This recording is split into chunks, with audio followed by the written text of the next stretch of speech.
Shalom Bapak, mohon kasih aktif mic-nya Pak.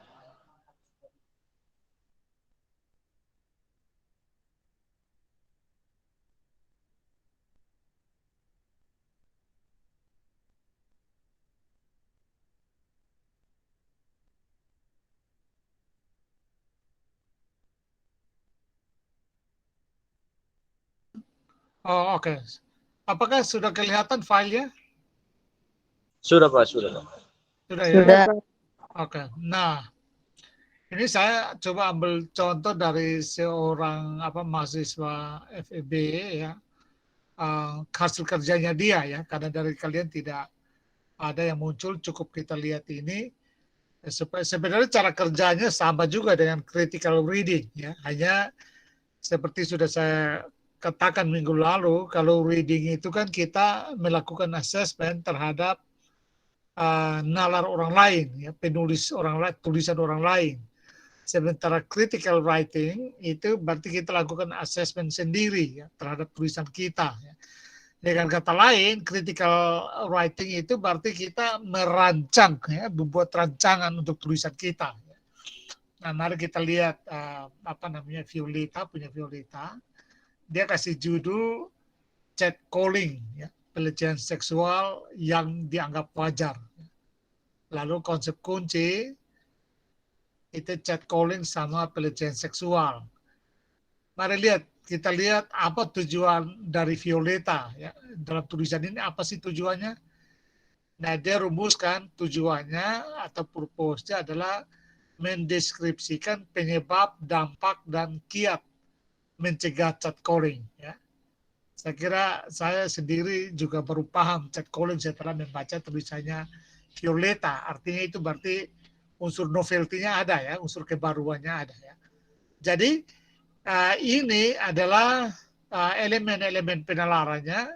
Nanti kita lihat purpose, informasi, lalu konsep, point of view, asumsi dan macam-macam itu kan elemen penalarannya. Untuk standarnya yaitu seperti standar, saya ambil contoh standar bangunan, kriteria supaya bangunannya kuat, maka ada kejelasan ya, apakah bisa dicapai atau tidak, bisa diuji atau tidak, dan ada kebaruan atau tidak. Nah, di sini dia mengatakan bahwa clear ya dan mudah dipahami. Saya kira ya memang clear dan mudah dipahami ya, rumusan ini mudah untuk dipahami ya. Juga bisa dicapai ya, bisa ditulis atau bisa dibahas ya, dan novelty-nya ada. Berarti katakanlah seperti saya ambil contoh bangunan kemarin minggu lalu, kalau fondasinya adalah salah satu unsur pokok, maka kita lihat kekuatan fondasinya juga sudah oke ya. Katakanlah kalau purpose itu adalah fondasi bangunan ya, maka dia dari segi syarat adanya unsur inti bangunan itu atau tulisan dalam tulisan yaitu purpose itu sudah oke ya dan kuat. Mari kita lihat pertanyaan ya, questions. Apa yang dia ajukan sebagai permasalahan untuk bisa membantu dia menjawab purpose. Nah, dia ajukan Violeta, dia merumuskan dalam 3 pertanyaan, yaitu apa penyebab catcalling, bagaimana dampak catcalling pada korban, bagaimana mencegah atau mengatasi catcalling. Nah, ini tentu kita berharap apakah clear atau tidak, kita uji standarnya. Standar clear atau tidak, saya kira clear ya. Apakah persisi, kalau persisi dikaitkan dengan tujuan tentu saja ya. Relevan, ya mari kita lihat ya. Apa penyebab catcalling, kita lihat ke purpose. Ya, mendeskripsikan penyebab, berarti penyebab oke ya, relevan karena di sana di purpose ada. Lalu dampak ya, bagaimana dampak catcalling pada korban, kita lihat di atas purpose apakah ada atau tidak. Ya, dampak ya. Dia juga tujuannya untuk mendeskripsikan dampak. Yang ketiga, bagaimana mencegah dan mengatasi catcalling. Apakah di purpose bisa tercover di situ? Nah, saya kira ada ya, kiat mencegah ya. Jadi itu berarti relevan ya. Questionnya relevan dengan purpose ya. Artinya nanti dia akan kumpulkan data untuk menjawab purpose ini, membahas questions ini, dan ketika questions ini sudah terbahas, terjawab, maka dengan sendirinya purpose-nya tercapai. Ya. Nah itu berarti tulisannya sudah bagus itu ya. Oke, sekarang kita lihat informasi ya. Informasi adalah data data statistik, hasil penelitian, pengalaman pribadi yang membuat atau menjadi pegangan bagi kita untuk menjawab pertanyaan, ya, menjawab questions. Ya. Jadi ingat, informasi itu adalah data hasil penelitian, angka statistik, dan berbagai bukti yang bisa kita sodorkan untuk menjawab pertanyaan. Nah, untuk menjawab 3 pertanyaan ini, apa yang diajukan oleh Violeta atau penulis ya. Pertama, dia tunjukkan apa namanya, SDGs ya, Sustainable Development Goals ya, dari PBB. Saya kira dari 17 itu terutama yang dimaksud di sini adalah kesetaraan gender ya. Jadi sebenarnya kalau perhatikan ini dia masuk bukan di data, bukan di informasi, harusnya di konsep ya. Jadi ini bisa harusnya pindah ke konsep. Tapi oke, kita lihat data yang lain ya. Komnas Perempuan mencatat 3.915 kasus pelecehan seksual di ranah publik atau di masyarakat Indonesia. Sebanyak 64% kekerasan terhadap perempuan di ranah publik ya, atau komunitas serupa berupa percabulan ya. Nah ini saya kira data yang cukup kuat ya. Dan ini memang berkaitan dengan catcalling, karena catcalling adalah salah satu bagian dari katakanlah pelecehan, ya, pelecehan seksual. Ya. Nah, itu berarti datanya kuat, ya. Data yang diajukan nomor 2 kuat. Nomor 1 saya kira kita exit dia, pindah dia nanti ke informasi ya. Dan nomor 2 baru 1 yang kuat. Yang kedua, peneliti dan ahli dalam topik kesetaraan berbasis gender, Holly Kerr, dalam penelitiannya pada Agustus 2012 hingga Maret 2014, ya 2 tahun ya, dilakukan terhadap 2.000 partisipan melalui sebuah survei dengan masing-masing 1.000 partisipan, perempuan dan laki-laki. Kita lihat apa yang diajukan, menemukan bahwa perempuan yang mengalami pelecehan seksual di jalanan, terutama catcalling, akan mengalami dampak. Jadi data ini diajukan berkaitan dengan dampak ya dari catcalling ya. Untuk pertanyaan ketiga, menjawab pertanyaan ketiga ya. Dan ini saya kira kuat karena hasil penelitian dari seorang yang memang ahli di bidang gender ya. Jadi data kedua kuat.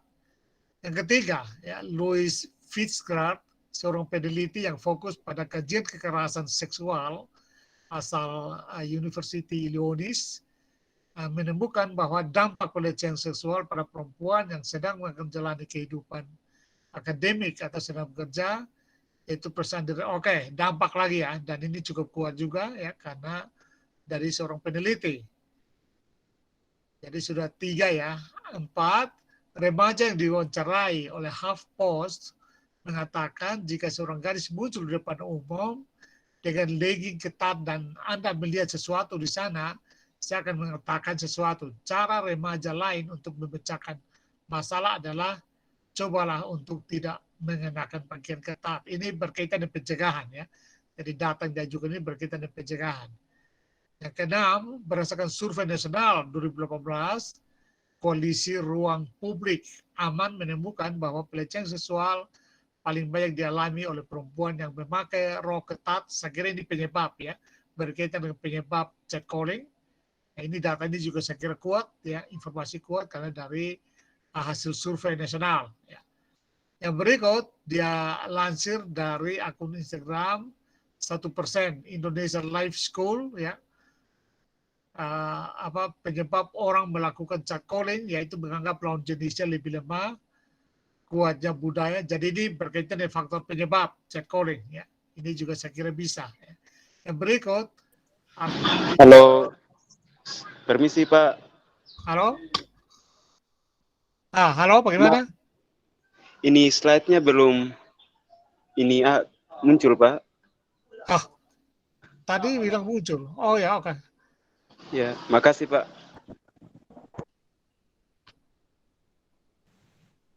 Oke, saya coba share lagi ya, share ulang ya.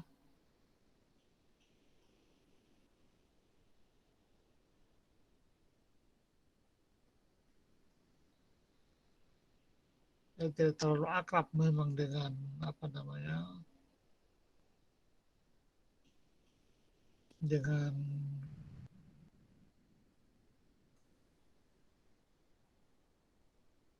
apakah sudah terlihat?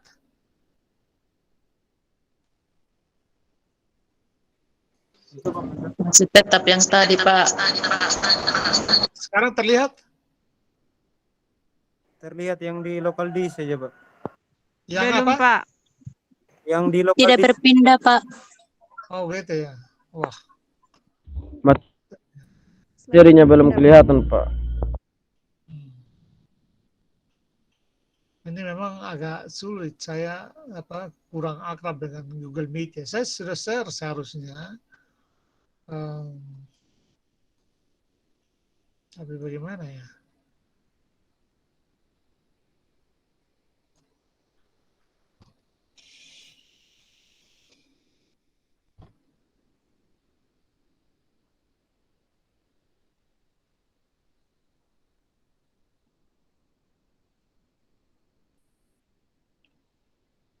Saya coba cari lagi option lain ya.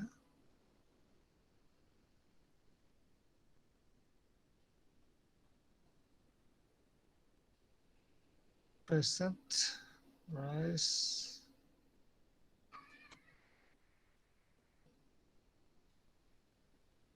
Kalau sini screen ya, nggak bisa.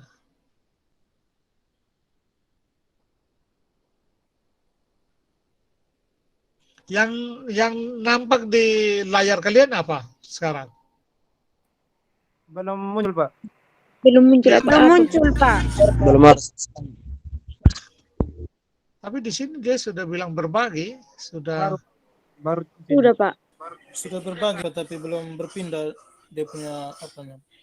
Belum. Yang muncul baru dia punya file, Pak, belum dia punya PPT, Pak. Oh tidak, bukan PPT, saya muncul file, file Word, PDF. Sudah, Pak. Sudah tampil, Sudah? Pak. Sudah, Pak. Oh ya, PDF-nya sudah tampil ya. Oke. belum, Oh, Pak. sudah, Pak. Belum. Yang di file PDF itu belum muncul. Hanya di sini tampilannya masih di local disk, Pak. Local disk. File yang Jadi ada belum ada apa namanya template keluar. belum, Pak. Belum. Belum, Belum, Pak. Pak. Oke. Kalau begitu saya minta waktu sebentar, saya coba pindahkan ke apa namanya PPT ya, ke mungkin dia lebih apa di PPT ya. Saya Baik, coba.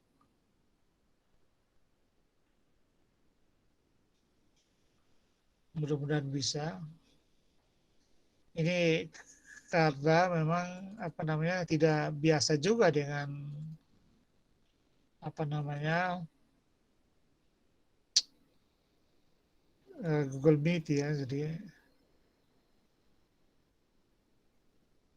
saya coba pindahkan ke ini.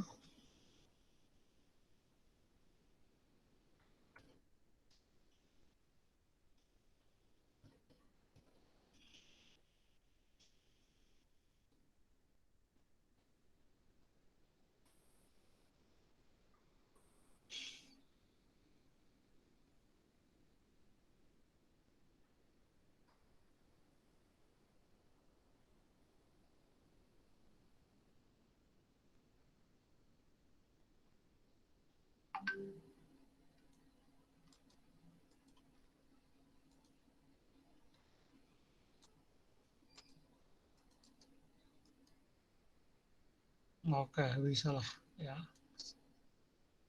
Bisa, saya harus sabar ya, saya buat semua dulu ya, baru kita bahas ya. Bisa di PPT, semoga.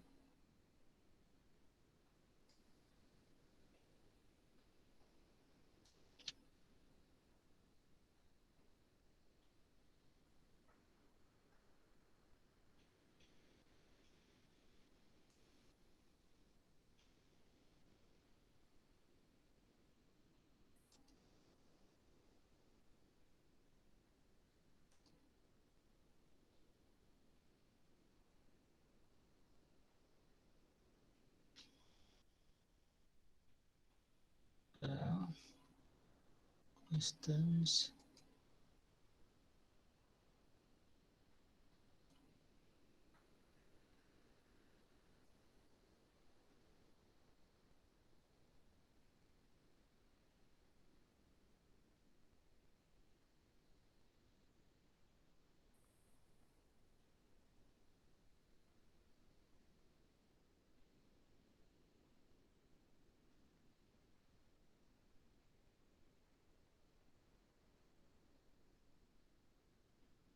Oke, saya coba share dulu ini supaya kalau jadi baru lanjut daripada saya kerjakan, tapi ternyata tidak bisa ya.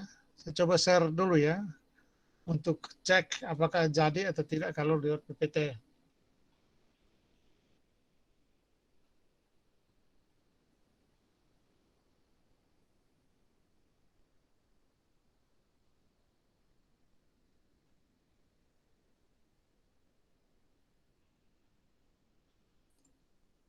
Sekarang lihat PPT-nya. Halo? Belum Pak. Belum Pak. Belum bisa? Belum, Pak. Belum, Pak. Belum, Pak. Ini sulit karena saya sudah share ini PPT-nya. Atau coba saya kirim ke sana, ke kalian. Coba kalian apa dari sana ya, present dari sana ya. Kirim ya. Oke, baik Pak, baik Pak.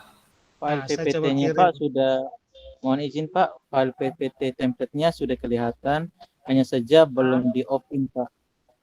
Untuk Belum filenya belum di-open Pak. Untuk filenya sekarang sudah tampil di layar Pak. Oh gitu. Iya Pak, hanya saja ini mungkin Pak belum buka ini filenya itu. Sekarang layar di posisi di file export Pak. Oke.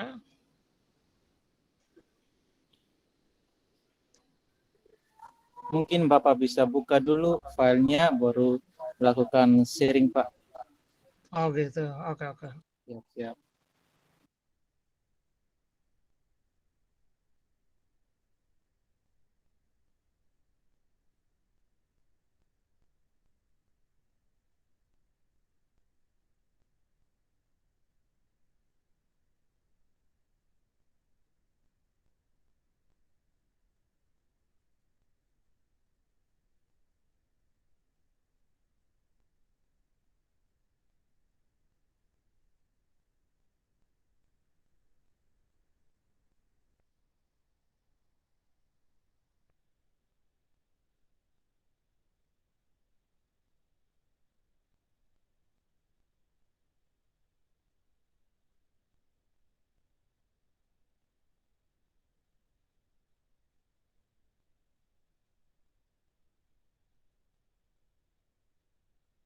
Oke Pak, sudah tertampil Pak. Materinya sudah bisa tampil Pak, cuman mikrofonnya Bapak belum kasih belum kasih aktif, jadi suaranya belum kedengaran.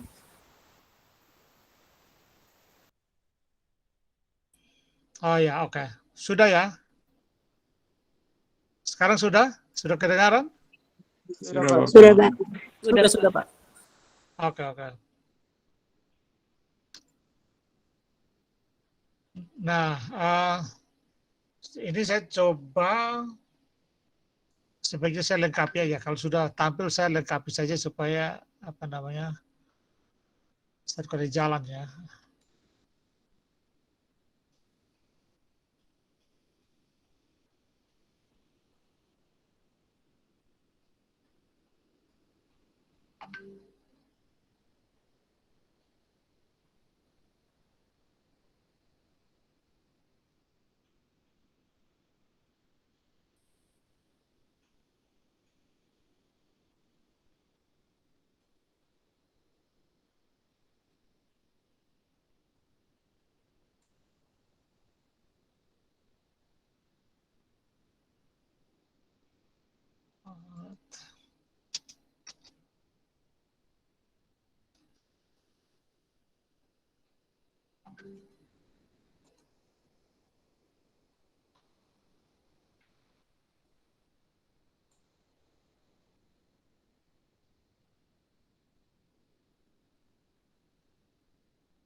Satu dua.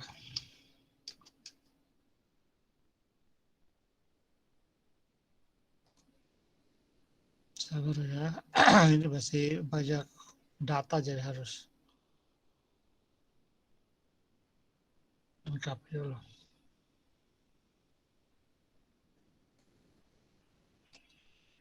Tidak antisipasi kemungkinan Zoom-nya bermasalah jadi.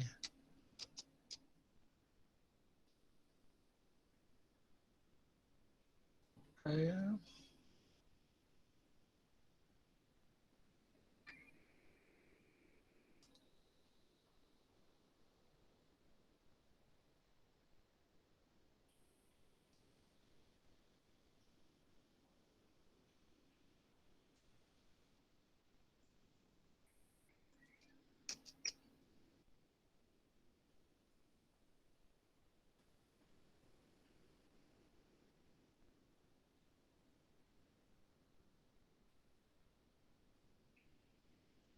Simpson.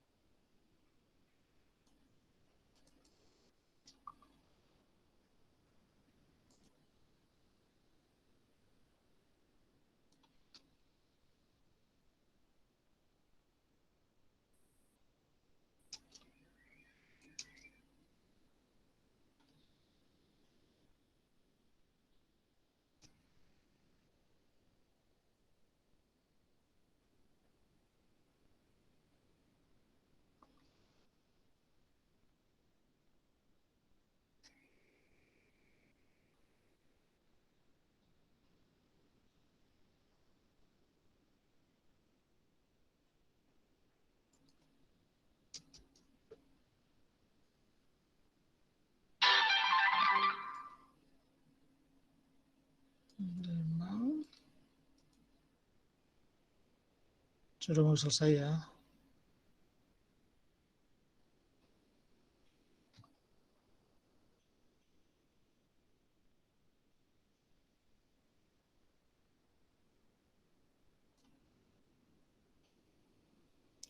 Fancy.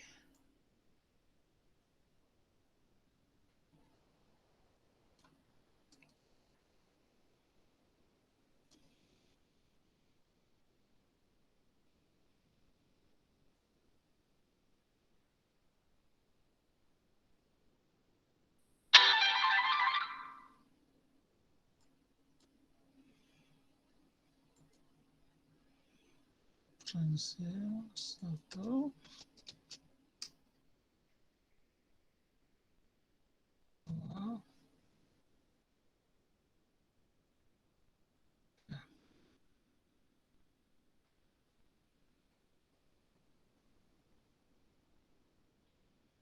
Oke. Terakhir. Aplikasi.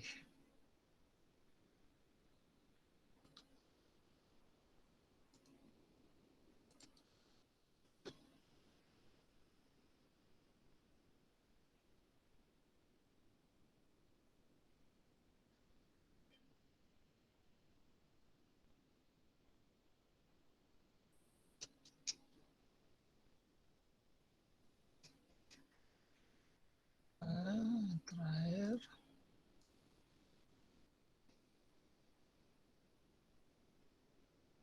Point of view.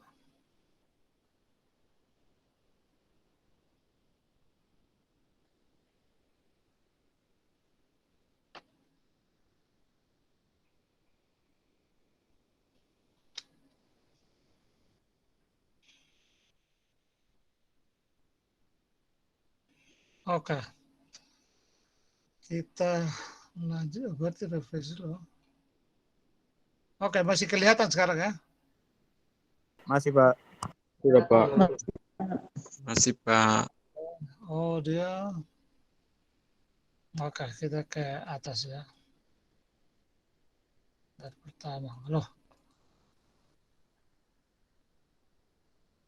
Browsernya nggak bisa pindah.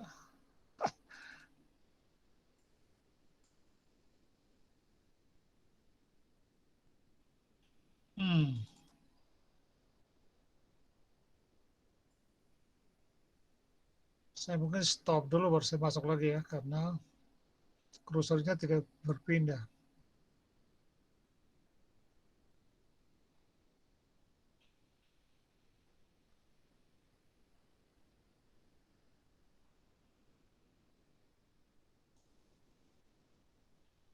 Oke, sekarang saya present.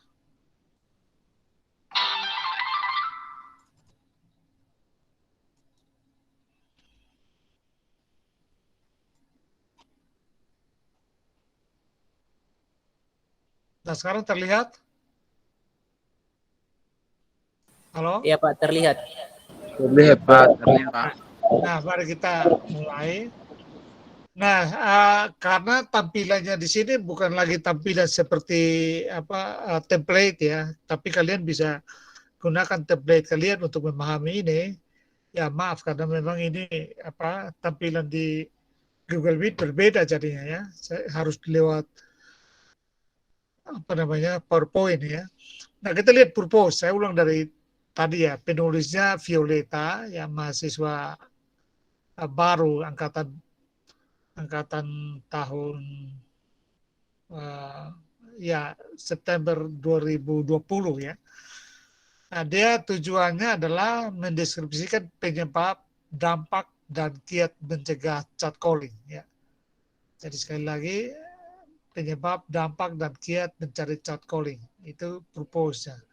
Nah, kita lihat questions-nya, pertanyaan untuk dibahas, ada 3, yaitu pertama, apa penyebab catcalling, bagaimana dampak catcalling pada korban, dan bagaimana mencegah atau mengatasi catcalling. Nah, untuk kita menguji apakah 3 questions yang diajukan ini relevan atau tidak dengan purpose, kita tinggal cek ya. Yang pertama, apa penyebab catcalling? Kita lihat di purpose-nya. Ya, penyebab ya, mendeskripsikan penyebab ya, catcalling. Yang kedua, bagaimana dampak catcalling ya. Nah, ini di sini di purpose juga ya, kiat mencegah catcalling ya. Jadi penyebab, dampak, dan kiat mencegah. Berarti 3-tiganya ada di dalam purpose. Nah, itu berarti standarnya itu relevan ya. Questions relevan dengan purpose. Dengan kata lain, kalau questions ini bisa terjawab lewat data yang akan dikumpulkan oleh Violeta, maka purpose dengan sendirinya tercapai. Nah, bagaimana kita lihat Violeta mengumpulkan data untuk menjawab 3 pertanyaan yang hendak ditulis ini atau dibahas ini. Nah, kita lihat di sini ya. Yang diajukan pertama yang saya sudah jelaskan tadi ya, data dari PBB, karena dia merujuk kepada Sustainable Development Goals, maka tentu dia dalam kaitan ini adalah kesetaraan gender, dan saya kira ini tidak masuk data ya. Ini harus masuk ke konsep, nanti kita akan lihat di halaman-halaman berikut tentang konsep. Tapi data yang kedua ini data yang cukup kuat ya, karena diambil dari Komisi Nasional Perempuan yang menunjukkan jumlah kasus yang diakibatkan atau yang terkategori sebagai bentuk percabulan, pemerkosaan dan pelecehan seksual. Nah, catcalling yang dibahas itu masuk dalam kategori pelecehan ya. Jadi data yang pertama out ya, tidak masuk kategori, yang kedua kuat, yang ketiga dia mengutip dari Holy Car ya. Jadi seorang peneliti yang meneliti 1.000 responden ya, perempuan dan laki-laki, dan hasilnya itu menunjukkan bahwa perempuan yang mengalami pelecehan seksual di jalan, terutama catcalling, akan mengalami dampak. Jadi ini data ini berkaitan dengan dampak ya, pertanyaan dampak yang dia ingin jawab ya. Berarti pertanyaan bukti yang kedua ini cukup kuat. Bukti yang ketiga diambil dari Louis Fitzgerald ya, peneliti juga yang fokus pada kajian kekerasan seksual, yang menemukan bahwa dampak pelecehan seksual itu pada perempuan yang sedang menjalani kehidupan akademik atau sedang bekerja, yaitu perasaan direndahkan. Jadi ini dampak ya, ini bukti yang kedua yang berkaitan dengan dampak dari catcalling. Penelitian yang bukti yang lain yang dikemukakan adalah para remaja yang diwawancarai oleh HuffPost yang mengatakan bahwa jika seorang, ya ini saya kira juga dampak ya, jadi bukti yang ini juga dampak. Yang berikut, dia merujuk juga data dari Survei Nasional Koalisi Ruang Publik Aman yang menemukan bahwa jumlah perempuan atau jumlah pelecehan seksual yang paling dialami perempuan adalah 17% ya, kalau pakai rok atau celana ketat barangkali ini ya.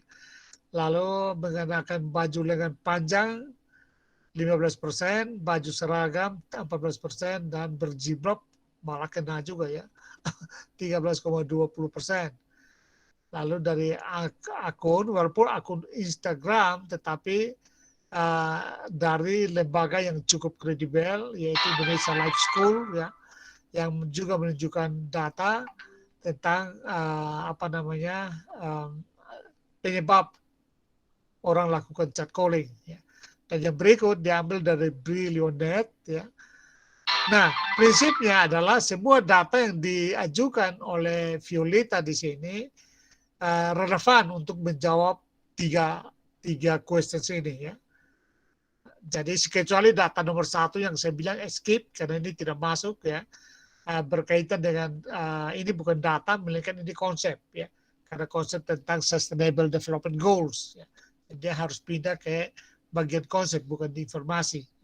Nah, poin penting di sini adalah ketika kita merumuskan purpose ya, lalu purpose dilanjutkan dengan questions untuk dijawab dalam tulisan kita, itu harus di bagian informasi kita harus riset ya, penelitian, katakanlah mini riset, penelitian kecil-kecilan ya, bisa lewat Google kan.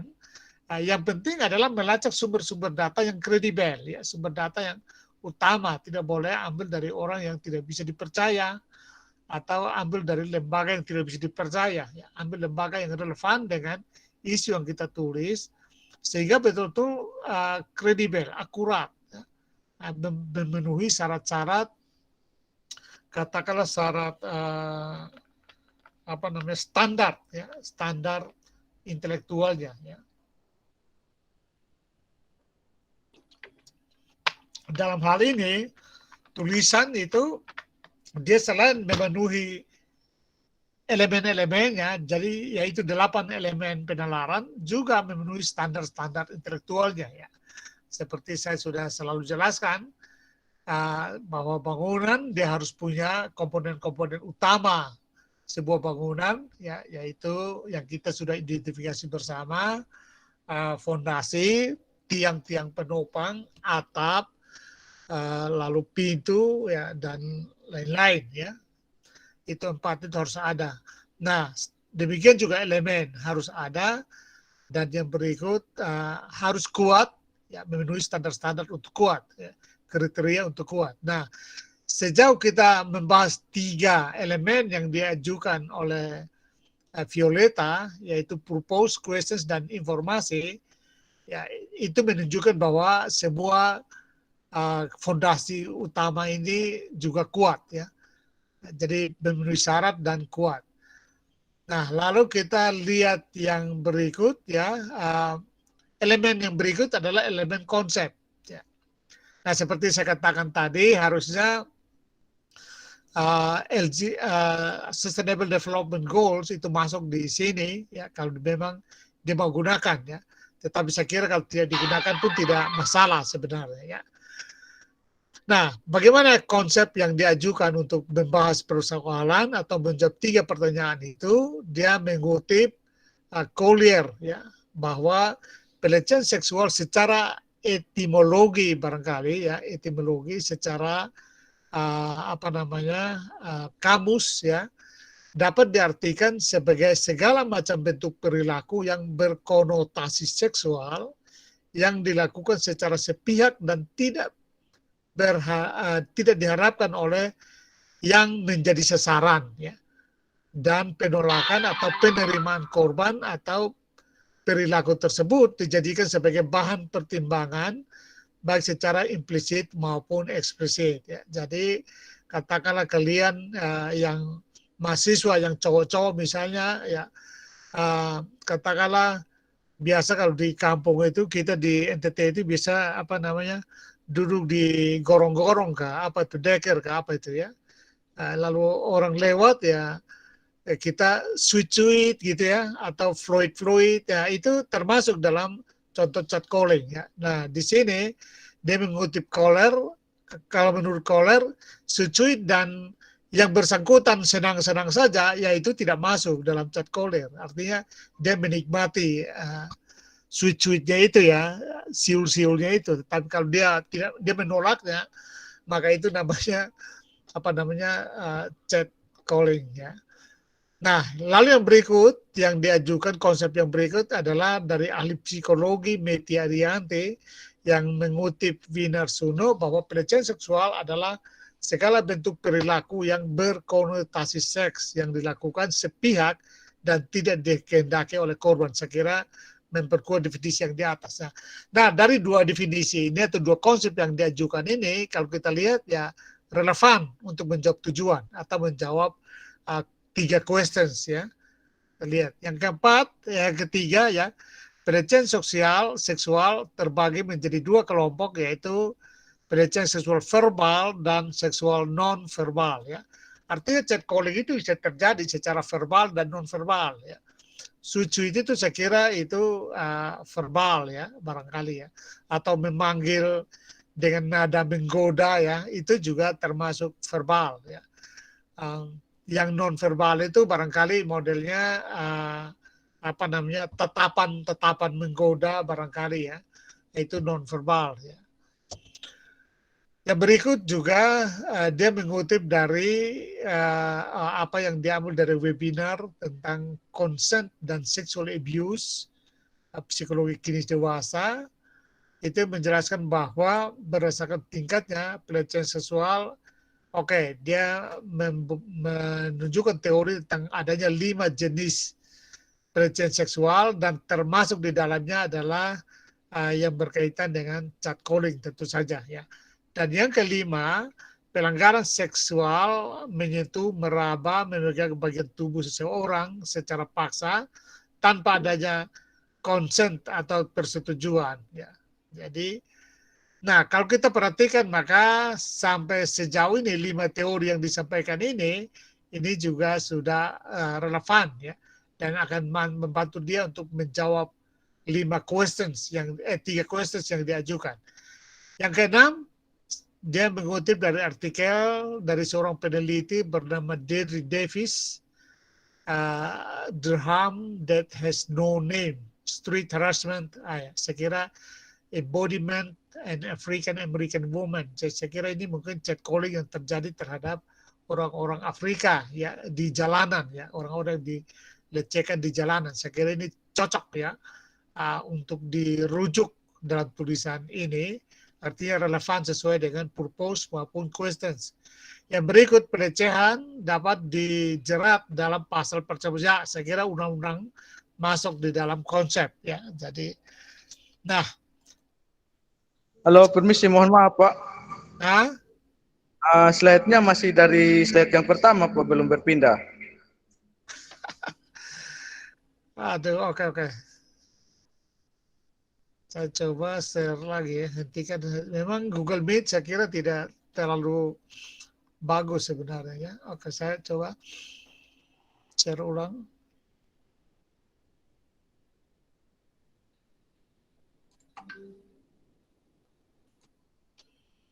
Nah, sekarang nampak yang kelihatan di situ ada nomor 9 enggak?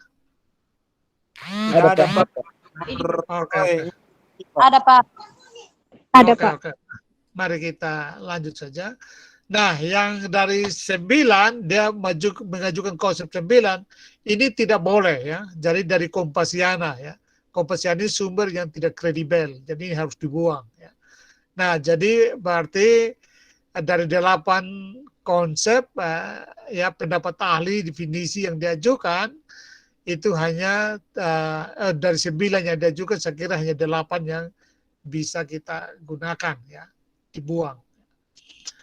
Nah, sekarang sudah lihat ada pindah slide atau belum? Sudah, Pak. Berpindah Pak. Ya. Iya, berpindah Pak. Sekarang Pak. sudah slide yang ke-10. Oke. Nah, jadi elemen ini yang tadi elemen keempat konsep ya. Jadi sekali lagi elemen pertama purpose, yang kedua questions, yang ketiga informasi, yang keempat konsep, dan sekarang yang kelima adalah asumsi ya. Asumsi itu adalah apa yang diyakini oleh penulis untuk membuat tulisan itu ya. Apa yang diyakini berkaitan dengan tema yang sedang dibahas ya. Nah, ini itu yang namanya asumsi ya. Jadi biasanya asumsi itu sebenarnya tidak muncul ke depan. Kalau kita baca tulisan, asumsi penulis itu tidak nampak dalam tulisan ya. Tetapi itu pasti ada, hanya karena dia harus ada yang membuat dia menulis itu ya. Misalnya alasan memilih tema itu sendiri sudah mengandung asumsi tertentu ya. Nah, kita lihat apa yang diyakini oleh Violeta berkaitan dengan tulisannya ini. Pertama, dia yakin bahwa para pria yang melakukan catcalling hanya sebatas untuk bercanda ya. Saya kira kita di Indonesia Timur ya, dan NTT umumnya begitu ya, suka bercanda ya. Jadi tidak bermaksud jahat sebenarnya, tetapi ya makanya saya baca catcalling ini baru saya tahu bahwa itu kejahatan toh. Gitu ya, tapi ternyata itu masuk dalam kejahatan, bahkan dilanggar oleh undang-undang ya. Jadi Violeta ini juga perempuan ya yang menulis ini, dia sendiri yakin bahwa para pria yang melakukan itu juga sebenarnya hanya mau bercanda ya. Yang berikut, pria tidak tahu bahwa catcalling merupakan pelecehan seksual secara verbal. Nah, ini saya kira dia cukup fair ya, walaupun dia perempuan, tetapi dia cukup fair untuk mengatakan bahwa kebanyakan pria yang melakukan itu tidak bermaksud jahat ya. Yang berikut, catcalling membuat wanita menjadi takut bertemu dengan kerumunan. Ya, saya kira betul ya. Perempuan yang mungkin pernah mengalami catcalling, kalau mereka berjalan dan lihat banyak orang laki-laki berkerumun di pinggir jalan, barangkali mereka akan takut untuk melanjutkan perjalanan. Ya.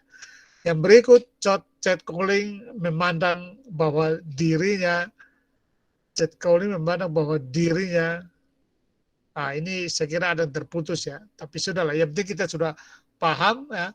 Yang kelima, dia yakin bahwa kesetaraan gender masih belum tercipta atau terlaksana ya. Jadi kalau kita perhatikan asumsi ini juga relevan dengan apa yang dia tulis ya. Karena sangat terkait dengan chat calling ya.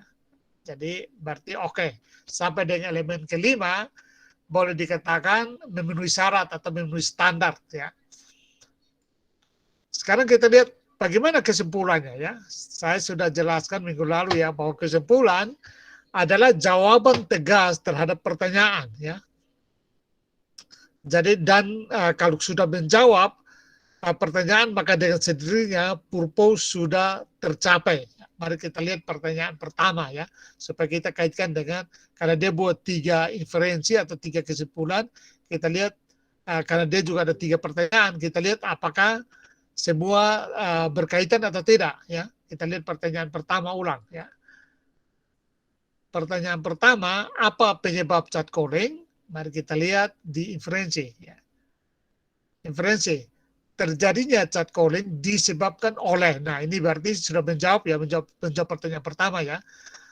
Chat calling disebabkan oleh beberapa faktor, yaitu pelaku yang menganggap bahwa lawan jenisnya lebih lemah, kuatnya budaya patriarki di lingkungan pelaku, pelaku merasa bahwa dirinya berkuasa dan punya otoritas atas korban, fantasi seksual tertentu yang tidak bisa dikontrol sehingga tidak menutup kemungkinan bahwa perempuan yang memakai pakaian tertutup menjadi korban ya chat calling ya. Kita lihat tadi dia tunjukkan data yang pakai jilbab ya itu pun kena 13% kena pelecehan ya. Bisa disebabkan oleh pengaruh ketergantungan obat-obatan terlarang dan minuman keras. Saya kira dia menunjukkan bahwa ada juga pengaruh itu ya. Oke, berarti kesimpulan 1 untuk menjawab pertanyaan pertama. Ya. Kita lihat pertanyaan yang kedua. Bagaimana dampak chat calling pada korban? Kita lihat di yang kedua. Ya. Korban yang mengalami chat calling akan berdampak secara psikologis, yaitu merasa kurang aman, takut ketika berada di tempat umum, lebih membatasi waktu di luar rumah, menyebabkan ketidakpercayaan diri, malu, dan menyebabkan kerusakan emosional hingga depresi. Ya. Jadi ini juga berarti dia menjawab pertanyaannya nomor 2. Ya. Pertanyaan nomor 3, kita lihat lagi. Ya. Apakah terjawab atau tidak? Bagaimana mencegah ya, chat calling? Cara mencegah ya atau mengatasi terjadi chat calling adalah dengan berpakaian yang rapi dan sopan. Pastikan tidak mengundang hawa nafsu pria. Sebaiknya mengajak teman apabila takut bepergian sendiri, mencari jalan atau rute lain jika bertemu segerombolan pria yang mengganggu, pura-pura sibuk, seperti pura-pura mengangkat telepon atau kalau sudah terlanjur terkena chat calling, cobalah untuk tidak panik dan diamkan saja. Namun jika korban merasa terganggu, buat wajah judes dan tetap ya maka pelaku tatap mata pelaku agar pelaku tahu kalau korban tidak takut ya. Dan apabila ada bagian tubuh yang disentuh pelaku, maka beranikan diri untuk melawan dengan cara memukul pelaku atau dengan berteriak ya. Nah, jadi dari sini kita lihat bahwa di elemen ke-6 atau kesimpulan dia relevan sesuai dengan tujuan dan questions, dia menjawab 3 questions yang ada ya. Kita belum kritik, ini kita baru memetakan apa yang disampaikan oleh dirancang. Ini masih rancangan tulisan ya, ini belum tulisan ya. Dirancang oleh Violeta. Kita lihat di bagian elemen ke-7 ya, implikasi ya. Implikasi seperti sudah saya jelaskan merupakan tindak lanjut dari kesimpulan. Kalau kesimpulannya begini, apa yang akan terjadi? Nah, implikasi yang pertama, implikasinya adalah sebaiknya untuk menghindari terjadinya chat calling, maka apabila ingin bepergian, bisa memakai pakaian yang sopan dan rapi. Usahakan mengajak teman dan tidak berada di tempat yang sepi. Jika korban chat calling merasa takut dan trauma, maka sebaiknya bisa berkonsultasi ke psikolog. Ya, saya kira ini lebih ke saran ya. Ini belum implikasinya tidak kuat. Ya. Konsekuensi, korban catcalling harus bisa melaporkan tindak kejahatan pelecehan seksual tersebut kepada pihak yang berwenang. Oke, ini seperti sudah saya jelaskan bahwa konsekuensi adalah runtun tindak ya. Jadi implikasi adalah runtun pikir, runtun logis dari kesimpulan kita. Sementara konsekuensi adalah runtun tindak. Apa yang perlu dilakukan kalau kesimpulannya begitu ya. Nah, ini baru rancangan. Kalian perhatikan, ini baru rancangan ya, baru rancangan tulisan ya. Jadi dari rancangan tulisan ini kita lihat bahwa Violeta sudah punya rancangan yang baik untuk mulai menulis ya. Jadi ketika menulis, apa yang sudah dirancang di sini itu yang diolah dalam narasi ya untuk menjadi tulisan ya. Nah, saya hentikan karena nanti saya tunjukkan tulisannya ya, tulisan dari Violeta. Itu baru kita lihat rancangannya. Sampai di sini ada yang mau bertanya, saya persilakan. Kalau Anda kebetulan mengerjakan template-nya, silakan sampaikan apa masalahnya, kesulitannya supaya saya bisa langsung memberikan jawaban. Atau mau bertanya berkaitan dengan punya Violeta tadi, silakan saya berikan waktu. Apakah ada moderator atau tidak, pokoknya saya persilakan. Kalau ada mau bertanya, raise hand atau mau lewat chatroom, ya boleh, silakan.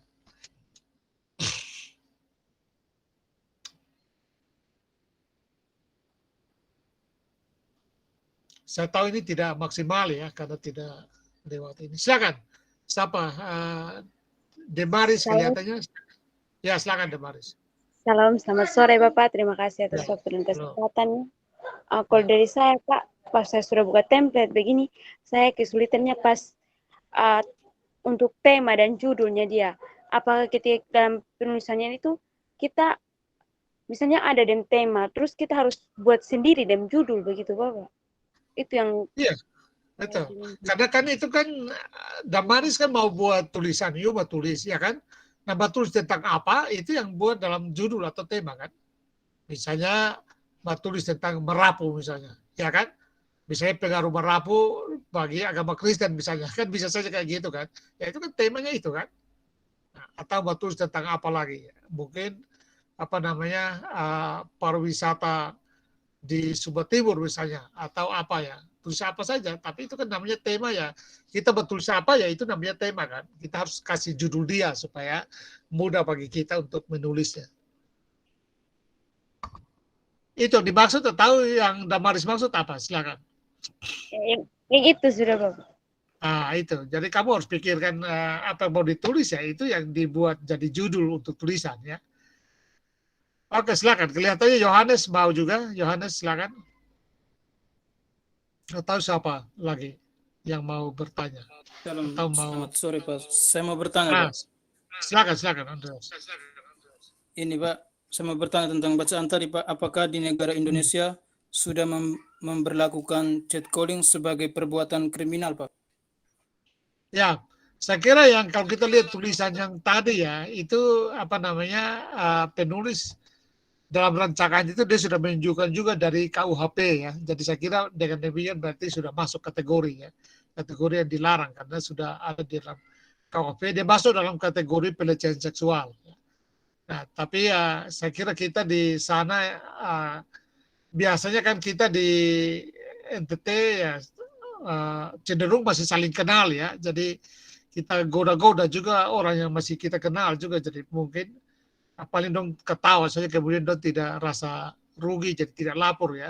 Tetap kalau kalian goda-goda ini orang lain yang tidak kenal barangkali ya bisa kalian dilaporkan ya, itu bisa masuk itu ya. Begitu Yohanes. Silakan Andriana, silakan.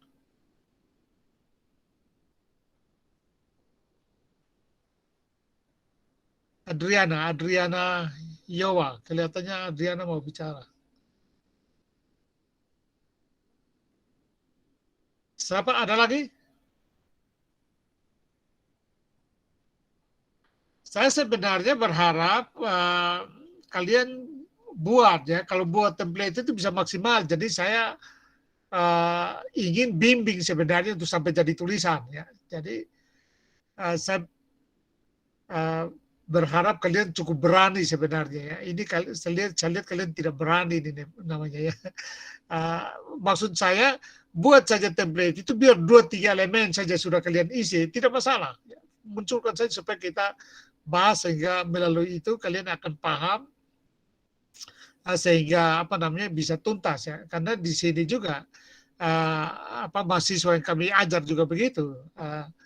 Ajar mereka berani buat lalu presentasi kita bahas, kita kasih masukan, diperbaiki beberapa kali dulu ya, baru mulai tulisan ya. Jadi tidak langsung menulis ya. Dia harus template-nya harus selesaikan dulu supaya sudah menunjukkan bahwa dia punya data semua sudah lengkap, baru kita persilakan untuk menulis ya. Silakan Agrianto, kelihatannya mau bertanya atau siapa? Siapa yang mau bertanya silakan atau mau bicara silakan.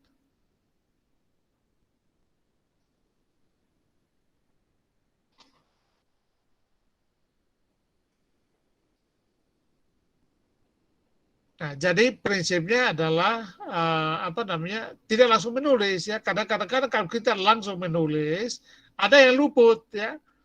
Luput datanya mungkin tidak tepat, datanya tidak lengkap ya. Atau konsepnya belum jelas, tidak terdefinisikan misalnya ya. Atau tanpa disadari ada asumsi-asumsi tersembunyi yang bisa membuat kita bias dalam menafsir data untuk menjawab kesimpulan ya. Ya, seperti itu. Jadi itu gunanya bekerja dengan menggunakan template. Ya. Silakan kalau ada lagi.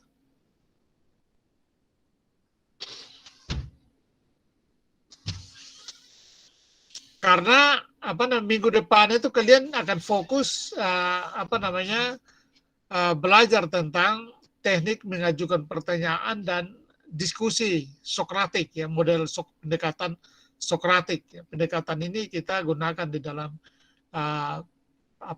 pembelajaran critical thinking sehingga diharapkan nanti Pak Riki menyampaikan itu kepada kalian, lalu kalian punya cara bertanya yang baik ya di kelas nanti waktu kuliah maupun waktu berdiskusi kalian punya cara bertanya yang baik. Ya. Jadi kita tuntaskan critical writing hari ini ya. Silakan kalau masih ada. Kalau tidak ada, saya akan tunjukkan tulisannya. Tulisannya Violeta ya. Jadi tadi kita sudah lihat rancangan tulisannya. Maka kita akan berikutnya kita akan mencoba melihat bagaimana rancangan tulisannya ya. Jadi sekali lagi kita belum menanggapi Violeta ya. Kita baru menilai dia di rancangannya dan sepanjang kita lihat di rancangannya itu antara elemen-elemen penalaran, yaitu 8 elemen penalaran atau katakanlah kelengkapan dari komponen inti bangunannya itu lengkap, kan gitu ya, yaitu 8 elemen. Nah, dari sisi kualitas bangunan atau kriteria dari bahannya, kita lihat juga sudah oke ya, sudah memenuhi standar ya. Jadi katakanlah kalau spek bangunan maka semua sudah oke. Sekarang kita lihat bagaimana bangunannya jadi ya. Jadi itu rancangannya seperti itu. Kita akan lihat sekarang bagaimana bangunannya jadi. Ya. Aduh, ini ternyata harus kembali ke yang tadi ya.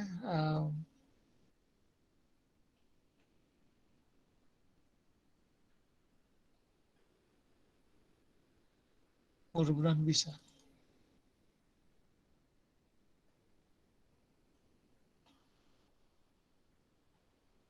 Oh, sorry. Apa yang terlihat di layar kalian? Terlihat, Pak. Oh ya, oke. Ini cukup rumit ini.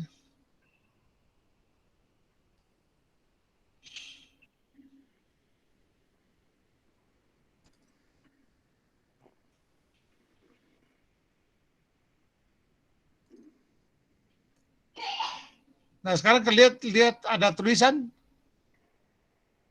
Ada, Pak, ada. Word ya, oke. Nah, ini tulisannya ya. Jadi tadi template-nya, ini tulisannya ya. chat calling pelecehan seksual yang dianggap wajar. Ini apa namanya?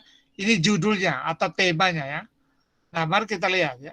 Dia mulai dengan apa pelecehan seksual atau secara etimologi diartikan. Jadi mulai dengan definisi. Ini berarti konsep tadi ya. Tadi kalian lihat di elemen konsep ya. Dia sudah masukkan di situ. Lalu dia lanjut dengan ini ya, ajukan data ya.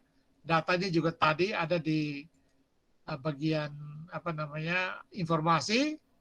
Ini juga ya, ini di konsep ya, mengutip Betty Arianti. Ini Lalu materinya tampil Pak. Maaf Pak sebelumnya materinya belum tampil Pak. oh belum tampil lagi ya. Waduh. Iya Pak. Rumit. Oke, saya coba ya. Berarti saya harus jadikan dia masukkan kembali ke apa namanya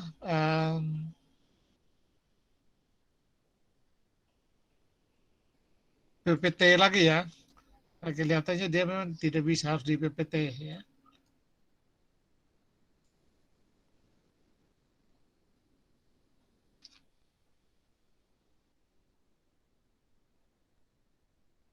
Kita harus kerja double tidak masalah ya. Harus sabar kalian ya.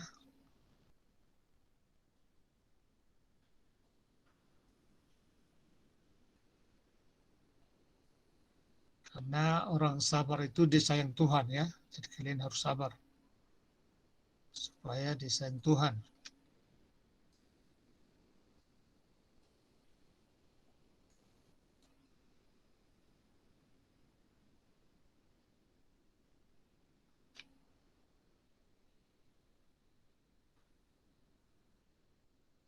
Saya pindahkan tulisan ke PPT, baru kita mulai lagi ya. Memang pada akhirnya kita kehilangan otentisitas karena apa namanya ya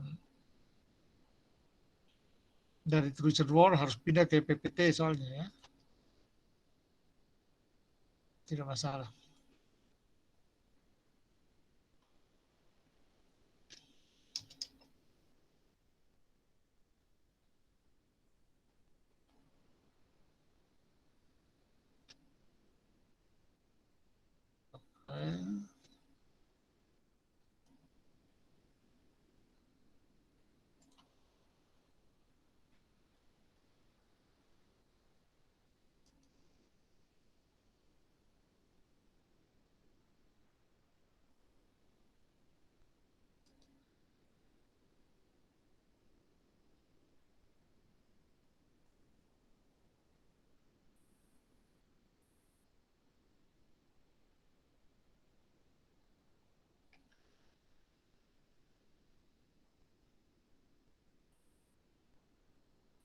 Dampak.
Jika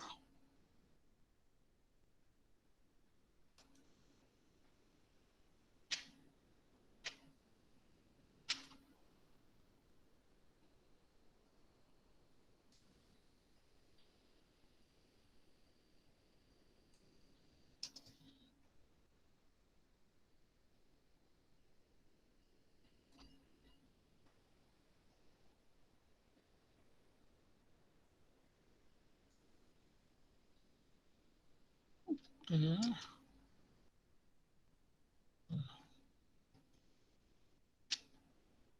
Satu lagi.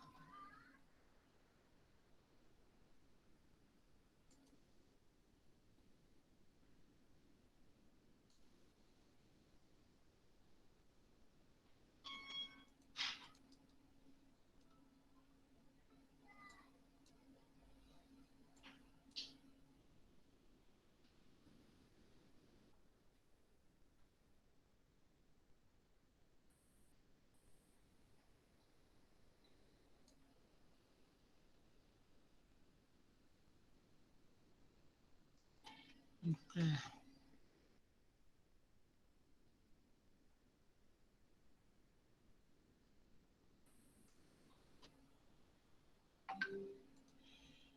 Oke, sekarang saya share.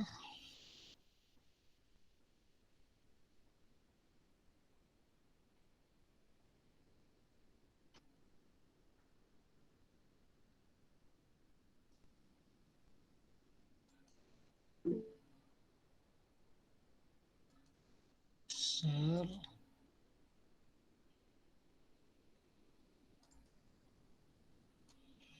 Nah, apakah kelihatan sekarang? Halo? Sudah, Bapak. Baru kelihatan, Pak. Sudah.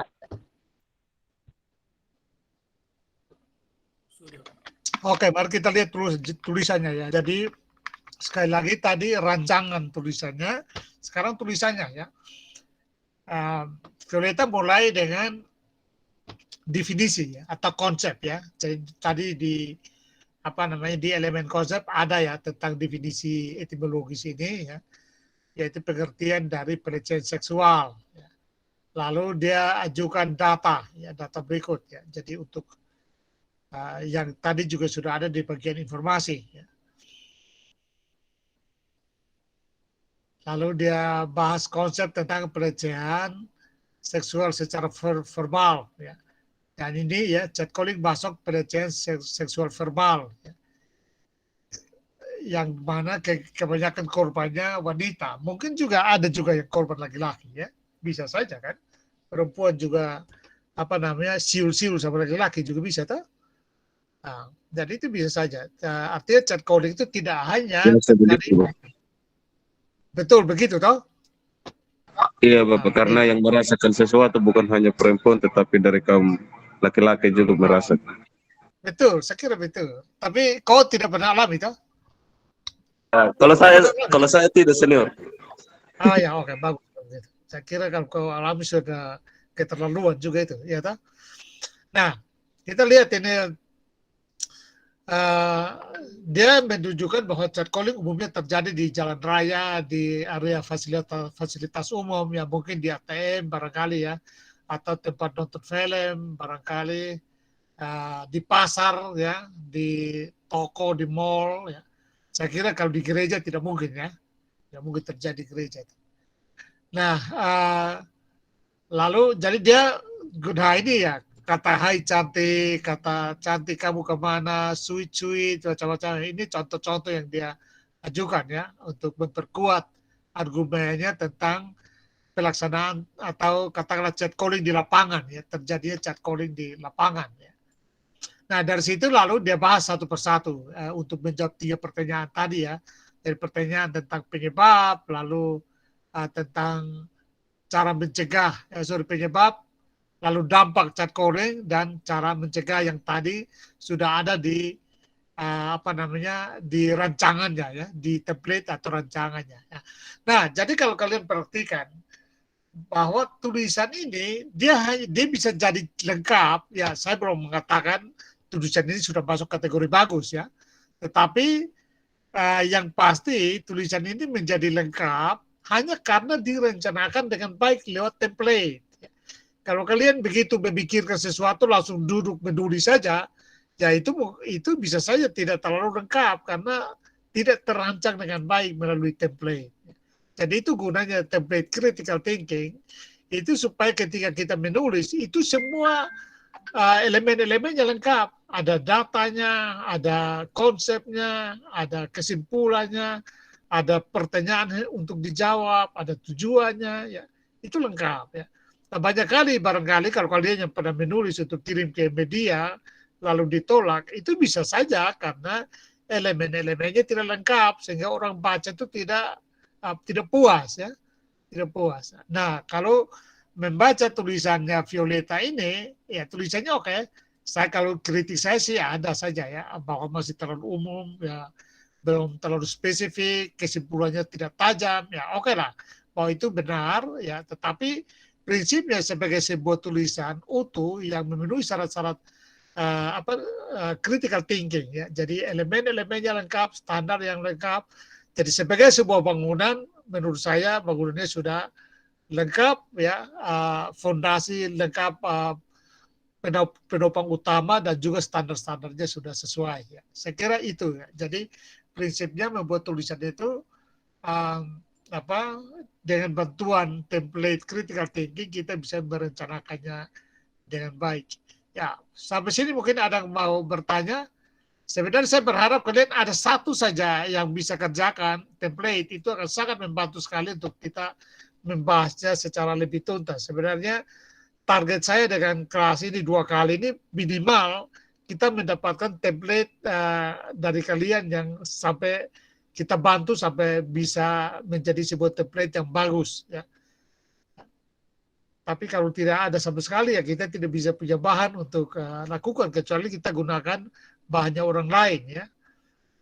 Nah silakan, ada yang mau bertanya berkaitan dengan critical reading ini, saya persilakan. Atau misalnya ada yang baru saja mencoba mengorek-ngorek template-nya sehingga jadi walaupun beberapa elemen saja belum lengkap, tidak masalah. Ya, kita bisa munculkan untuk kita bahas. Apakah ada?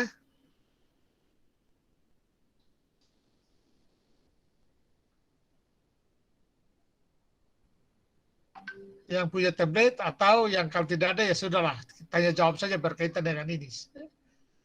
Kalau misalnya ya, kalaupun kelas ini kita selesai nanti, saya tidak masalah kalau kalian ada yang saya tetap nantang kalian yang mau buat template-nya lalu bisa konsultasi dengan saya. Jadi tidak harus lewat pertemuan seperti ini ya. Pertemuan walaupun kita sudah berakhir tidak apa-apa ya.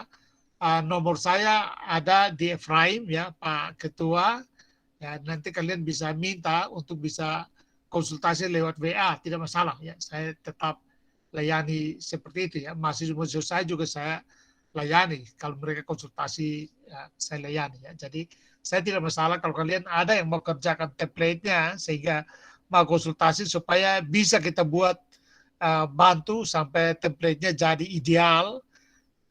Sampai membuat tulisan juga saya boleh, tidak masalah ya. Silakan, saya kasih waktu lagi kalau yang mau bertanya, saya persilakan. Bisa saya bicara sedikit Bapak? Silakan, Efraim. Terima kasih. Terkait template ini, ya memang ya, kami juga sebagai penyelenggara tidak menyusunnya, tetapi dengan harapan tadi yang Bapak sampaikan ke kami masih bisa untuk menyusun sehingga punya komunikasi kembali untuk kita bisa lanjutkan ke depannya begitu.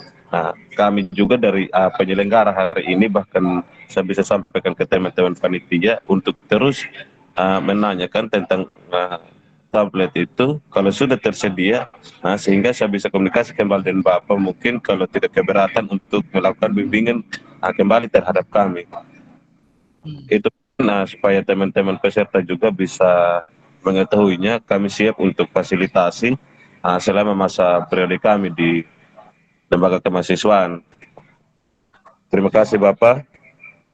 Oke, itu siap itu. Jadi itu sudah dari Pak Ketua SMU, itu saya dukung sekali. Jadi misalnya kalau kalian kerjakan lalu ada beberapa orang, 5 atau 10 orang bisa lapor ke Ketua SMU ya, Efraim. Nanti Efraim bilang boleh kita bikin kelas, kita cari waktu ya. Jadi itu jangan lagi berpikir ini nanti kita harus bayar tidak perlu berpikir kayak gitu ya. Saya bantu dengan sukarela. Jadi itu sudah di luar sesi ini ya. Jadi sesi ini walaupun nanti saya selesai lalu nanti Pak Riki minggu depan selesai, nanti tetap SMU pantau atau kalian sendiri yang proaktif untuk selesaikan kerjakan template-nya, laporkan ke SMO atau panitia, nanti panitia kontak saya, lalu kita bisa cari waktu bersama ya. Jadi itu bisa lakukan, tidak usah berpikir, buyer tidak usah berpikir seperti itu ya. Kita cari waktu saja supaya kita, katakanlah kita ngopi bareng ya, ngopi daring, ngopi online sambil diskusikan template kalian ya. Jadi jangan berpikir, bagi saya belajar itu kapan saja, di mana saja saya tetap bersedia ya. Jadi saya tidak menghitung kerja-kerja berbagi seperti itu dengan uang ya, untuk apalagi untuk kita sama-sama dari ITT ya. Saya kira saya selalu siap untuk bantu kalian. Bahkan kalau ada yang mau untuk sampai jadi tulisan, itu juga saya tetap siap ya. Silakan kalau ada yang mau berkonsultasi lagi atau bertanya.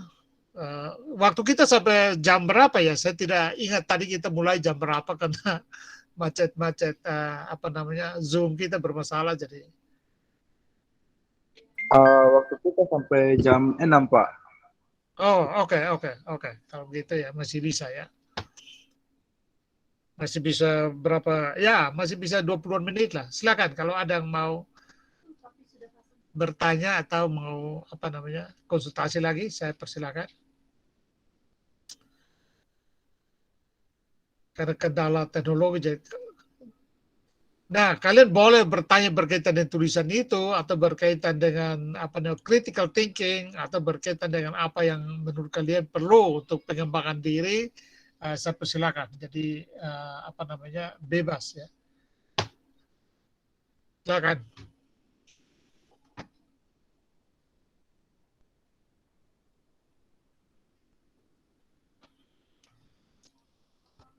Yang menjadi kendala kalian belum bikin template-nya itu apa? Mungkin ada yang mau berbagi selain tadi siapa tadi ya yang Damaris atau siapa tadi yang masih kendala soal rumusan judul ya. Mungkin ada yang ingin berbagi apa yang membuat dia sulit membuat template-nya itu apa, supaya saya dapat gambaran tentang masalahnya apa dulu. Ada yang mau mencoba berbicara? Kalau Damaris tadi betul ya, hanya soal judul tadi ya, Damaris? Iya, Bapak. Oke, berarti sekarang tidak masalah lagi ya. Coba kamu buat satu judul. Coba sekarang kamu buat satu judul, nanti kamu konsultasi dengan saya ya. Sekarang sudah kamu buat judul. Saya mau dengar kamu sudah ada perkembangan nggak buat judul. Kita mulai aja. Masing-masing buat judul. Saya kasih waktu 2 menit untuk buat judul. Setelah itu saya akan cek. Silakan, semua ya. Semua kerjakan. Buat judul. Jadi paling tidak saya lihat ya waktu kita masih sedikit ini lumayan ya. Kalau bisa selesai judul dan purpose saja itu sudah bagus ya. Silakan, masing-masing semua tulis judul. Setelah itu nanti saya tanya, silakan di share ya. Saya akan ambil beberapa orang untuk share apa yang telah ditulis itu, lalu saya kasih masukan, kemudian saya ajak untuk tulis purpose lagi ya. Setelah itu saya kasih masukan ya. Kalau waktunya selesai, saya akan bilang selesai. Silakan. 2 menit dari sekarang.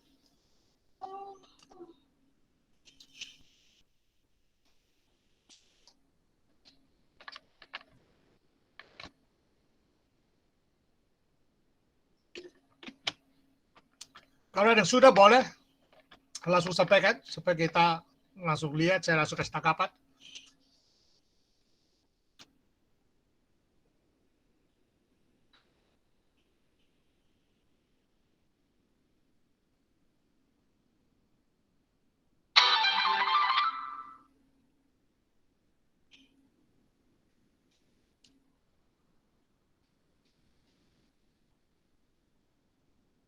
Judul saja ya, jadi jangan panjang, judulnya cukup judul saja.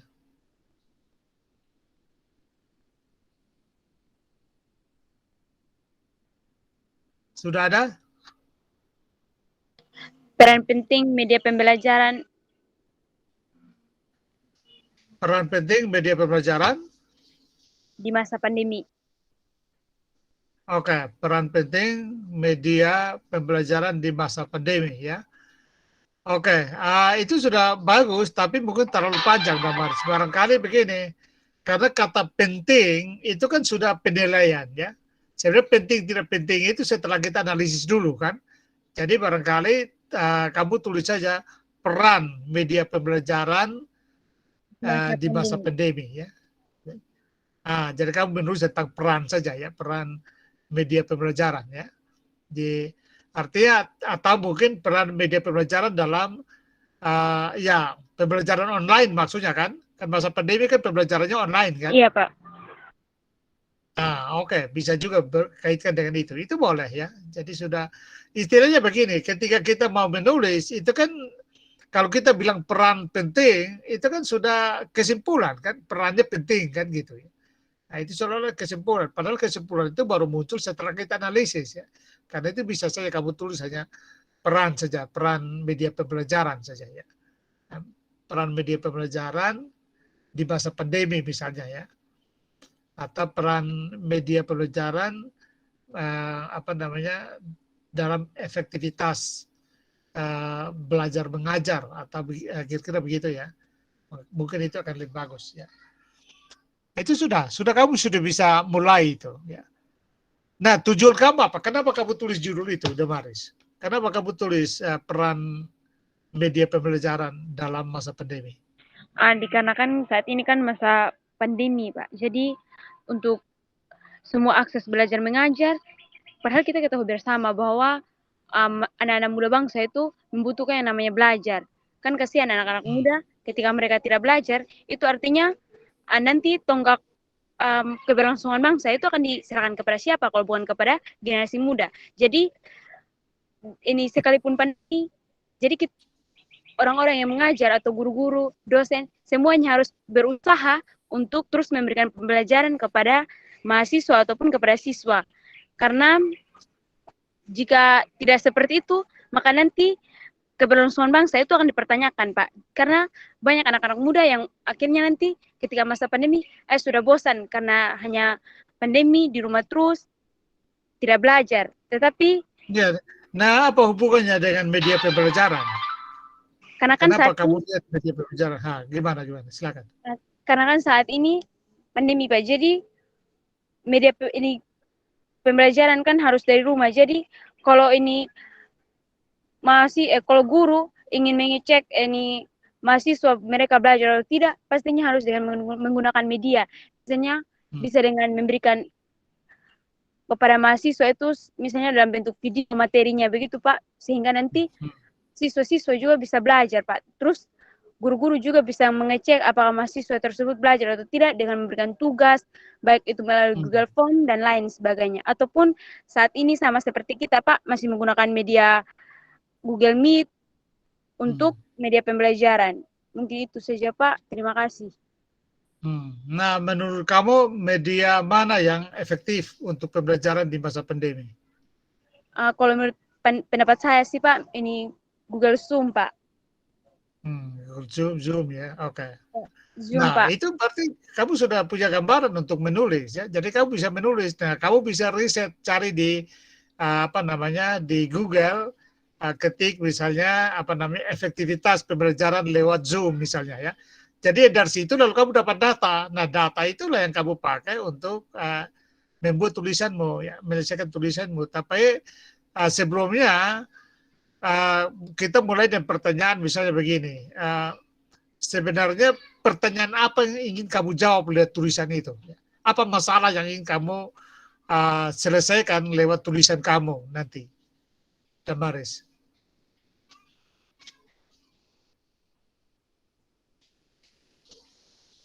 Apa problemnya? Apa yang mengganggu sehingga kamu ingin menulisnya supaya katakanlah mencari jalan keluar lewat tulisan kamu itu.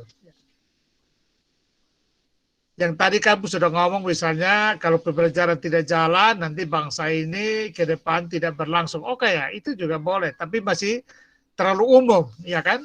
Yang berkaitan dengan pandemi dan pembelajaran. Oke, misalnya kamu bilang bahwa ya pandemi ini kita belajar online jadi tidak maksimal. Ya, banyak media yang ada ya, tetapi tidak semua cocok atau tidak semua efektif dalam pembelajaran ya. Nah, lalu kamu katakan tadi Zoom menurut kamu lebih bagus. Nah, kamu cari alasannya mengapa Zoom lebih bagus ya. Jadi keunggulan Zoom, tapi juga kamu juga googling untuk cari kelemahannya juga. Jadi walaupun kamu dukung Zoom sebagai yang terbaik, tetapi kamu juga harus secara fair ya. Dalam standar kan ada fairness ya. Nah, harus fair untuk menunjukkan bahwa ada juga kelemahannya, tetapi kamu memiliki data untuk lebih menunjukkan bahwa dia lebih kuat atau lebih cocok untuk digunakan misalnya ya. Jadi itu caranya seperti itu. Sudah punya gambaran belum, sudah Maris? Baik, Pak. Sudah, Pak. Sudah ya. Nah, berarti kamu sudah bisa buat, sudah bisa lanjutkan ya tulisannya ya. Jadi misalnya judulnya tadi ya, katakanlah peranan media pembelajaran dalam media dalam pembelajaran online misalnya ya. Lalu kamu kalau judulnya seperti itu ya, lalu misalnya tujuannya adalah untuk menjelaskan bagaimana media apa yang paling efektif di dalam pembelajaran online ya. Misalnya pertanyaannya tujuannya seperti itu, ingin menjelaskan tentang media belajar yang paling efektif dalam pembelajaran online misalnya, kalau tujuannya seperti itu. Lalu pertanyaannya atau questionnya adalah media apakah yang paling relevan dalam pembelajaran online ya. Jadi yang tadinya purpose atau tujuannya itu dalam bentuk pernyataan, questionnya diganti aja menjadi pertanyaan ya. Yang tadi purpose itu dijadikan pertanyaan. Nah, lalu kamu cari data ya, untuk untuk menjawab pertanyaan itu ya. Cari data itu yang masuk di dalam informasi, elemen informasi kan gitu. Tetapi sebelumnya kamu juga cari konsep, definisi apa itu media pembelajaran, apa itu Zoom meeting, misalnya jenis-jenis media pembelajaran, misalnya ada Google Meet, ada Zoom Meet ya, dan apalagi ya. Nah, semua kamu sampaikan, kemudian kamu secara konsep bahas secara khusus Zoom meeting ya. Kalau kamu bilang itu lebih baik misalnya ya. Nah, lalu kamu mulai cari data yang berkaitan dengan kekuatan dan kelebihan dari Zoom meeting, ya, tetapi juga harus lihat juga kelemahannya apa supaya kamu memberikan pertimbangan. Nah, setelah mendapatkan data semua berkaitan dengan itu, lalu kamu interpretasi data itu, lalu membuat dalam kesimpulan elemen inferensinya. Ya. Nah, kesimpulan seperti sudah dikatakan tadi, saya katakan adalah jawaban tuntas terhadap pertanyaan ya. Setelah itu sudah jadi ya. Sudah aman itu ya. Sudah bisa ditangkap kan Maris? Siap sudah, Bapak. Oke, berarti saya tunggu ya. Kamu masukkan dalam template-nya dulu ya. Setelah itu bisa konsultasi template-nya ya. Jadi template-nya selesai baru kamu buat tulisannya ya. Kamu masukkan dulu masukkan semua dalam elemen-elemennya dalam template dulu, baru nanti kita nanti kamu bilang ke ketua SMO ya, pimpinan SMO, Efraim dan teman-temannya, lalu nanti mereka sampaikan cari waktu untuk kita diskusikan ya. Silakan, siapa lagi? Waktu kita masih lumayan, masih 13 menit. Siapa lagi yang mau menyampaikan judulnya saja?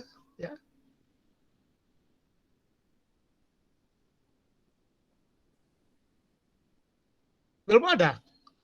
Tadi ada beberapa yang chat dan saya, Bapak.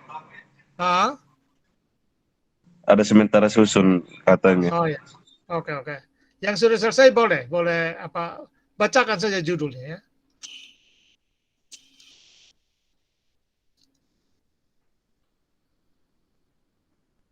Ada adik Safitri tadi. Safitri, silakan.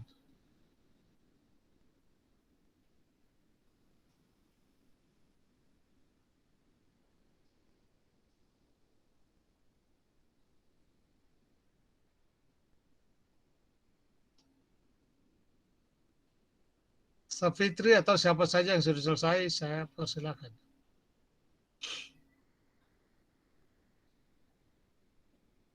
Dan ada adik Dewi Ratri tadi, Bapak.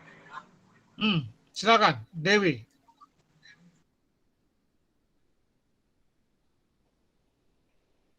Dewi Ratri, silakan Dewi. Baca saya kamu punya judul. Tidak usah takut-takut. Silakan.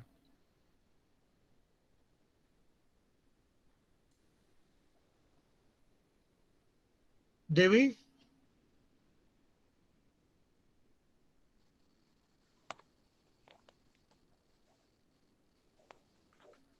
Atau Yunita Anawulan.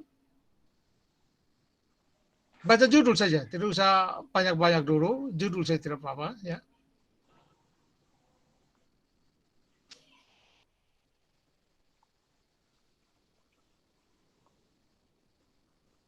Atau Nopriani, Tamu Ina. Ari, silakan Ari. Lah. Ari Ambah. Arwo. Saya bertanya berarti. Arwo ada tinggi. Ya apa Arwo? Saya tidak bertanya. Saya bertanya dulu. Silakan.